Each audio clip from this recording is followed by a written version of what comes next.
Hey, welcome back everyone. It is now July 26th of 2020, and ever since the release of Star Wars: The Rise of Skywalker, a lot of fans around the world have been very intrigued about the future of the Star Wars franchise by Disney, Lucasfilm, and of course, Bob Iger, Bob Chapek, and others involved with this new Star Wars universe. This is Mike Zero. Make sure to subscribe if you are new to the channel for future Star Wars content. Now, the one thing about Disney Star Wars is that we do know that they are indeed heading in a better direction for the Star Wars fans to enjoy. They got over 10 years worth of Star Wars projects in the works on Disney Plus alone. That, of course, is just TV shows separate from the actual Star Wars movies. Let that sink in for a moment there. They got over 10 years worth of Star Wars movies in the works in order to really separate that in and on itself from the actual movies. So we really in reality have dozens of Star Wars projects that are all in the early development phase over at Lucasfilm to really rebuild the Star Wars brand. Now, as we've talked about this earlier, is that Bob Iger and Bob Chapek, what they really want to do is they really want to actually recapture the experience of Star Wars, and what they also want to do is that they are looking to regaining many of the lost fans. The specific fans that walked away from the sequel trilogy movies, like The Last Jedi especially, and even The Rise of Skywalker that released just last year. Now, the thing that's really exciting about the future of Star Wars is that they really are starting to shape things up here when it comes to the franchise. However, what's really intriguing all has to do with actor Adam Driver of the sequel trilogy as Kylo Ren / Ben Solo, and how this all involves and concerns Lucasfilm's Kathleen Kennedy. Now, of course, now that both Disney and Lucasfilm are finished with the Skywalker saga, they are primarily focused on their new Star Wars trilogy of films, as well as their new Star Wars universe. It's explained that currently both Bob Iger and Bob Chapek are hard at work on developing multiple plans to reunite the Star Wars fans around the world in order to bring Star Wars to the same success level as the Marvel Cinematic Universe. Now, it's described that behind the scenes, many changes have been made to Lucasfilm by Disney CEO Bob Chapek, where of course, however, it's described that behind the scenes, actor Adam Driver has been very angry and frustrated with Kathleen Kennedy for quite some time about her choices with The Rise of Skywalker.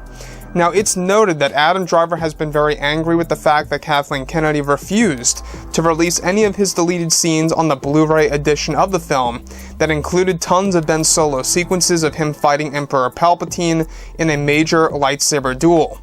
Now, it's described that Adam Driver was trying to convince J.J. Abrams to fight for the scenes to be released on the Blu-ray edition, however, it was out of J.J.'s control, and that Abrams even tried to convince Kennedy to put them on the Blu-ray edition where she refused.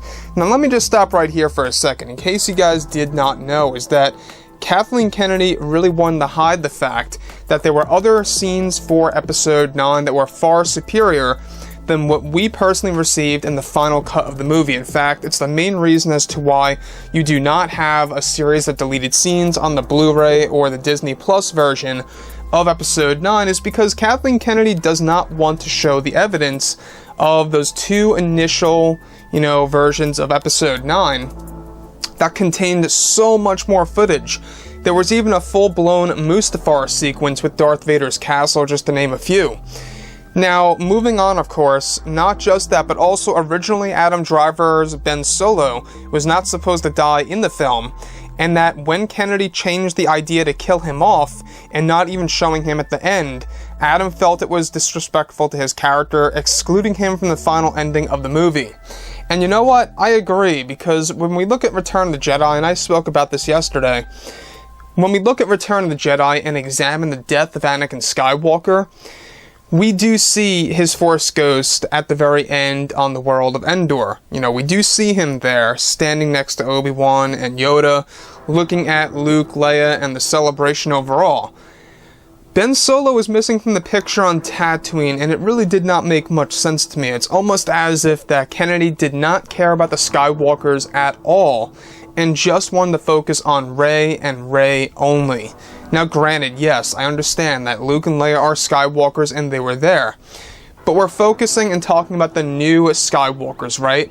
We got Adam Driver's Ben Solo, who is indeed a Skywalker, completely neglected at the very end of the film because Kathleen Kennedy figured that it would take away the limelight from Rey.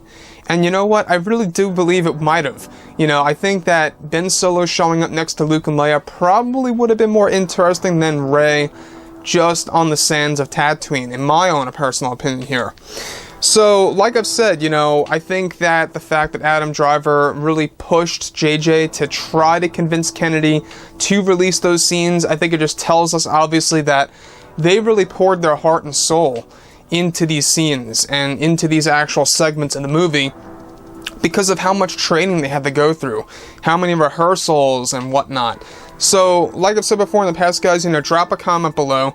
Let me know anything about all this in the comments, and if you guys did enjoy the content for today, do make sure to drop a thumbs up on this video to support the channel. I thank you all so very much for the kind support, and I'll catch you guys next time.